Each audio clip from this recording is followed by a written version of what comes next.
mundo de ayer y hoy han existido injusticias que trascienden en la vida de la humanidad, violando los derechos humanos y los valores más relevantes. Es perverso el que sabe que está haciendo el mal y aún así lo sigue haciendo con tanta crueldad.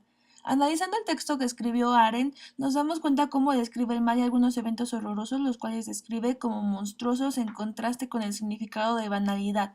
Comprendiendo el pensamiento de Arendt, se puede inferir que el autor hablaba sobre la banalidad del mal en su libro, expresando que algunos individuos actúan dentro de las reglas del sistema al que pertenecen sin reflexionar sobre sus actos.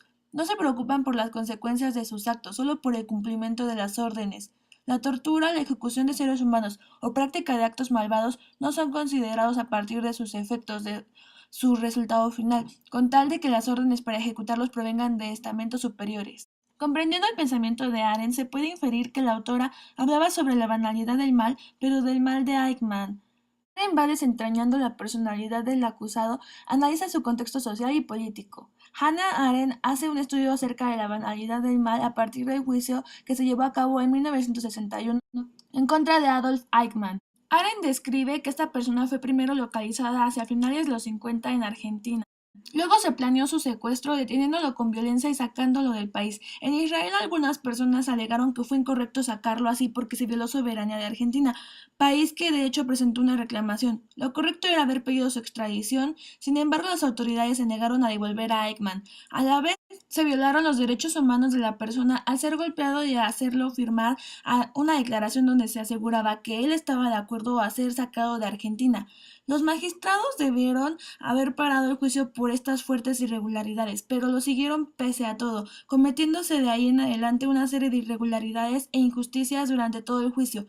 A Eichmann se le consideró culpable desde antes del juicio, y durante el propio juicio se le acusó de haber sido promotor de la solución final en contra de los judíos, de perseguirlos y apresarlos, de conducirlos a los trenes y enviarlos a campos de concentración para ahí asesinarlos, en fin de presentarlo como un monstruoso desalmado, bajo y ruin, sin importarles que Eichmann tenía pruebas de haber salvado miles de judíos y tener papeles que demostraban tales actos. Eichmann decía que no odiaba a los judíos, que él no los detenía ni los transportaba en trenes, ni los metía a los campos de concentración, y además los delitos que cometió Eichmann ni siquiera están tipificados en la ley de Israel, y que además en todo caso fueron cometidos antes de que existiera el propio país de Israel. Además, él alegó siempre ser inocente y que simplemente obedecía las órdenes que le daban sus superiores. Eichmann fue una persona que quizás jamás podría haber asesinado a una persona por cuenta propia, y sus actos como simple militar burócrata fueron manipulados por situaciones y órdenes superiores a él. Estuvo en terribles situaciones que alimentaban su conformidad y que inevitablemente lo inducían al mal. Pese a que en la Constitución de Israel no se hablaba de la pena de muerte, finalmente se le dictaminó a Eichmann esta pena y se le ejecutó ahorcándolo, pero quedó en claro que ni Israel ni ningún otro país puede juzgar por cuenta propia tales delitos. Se requería de una corte internacional.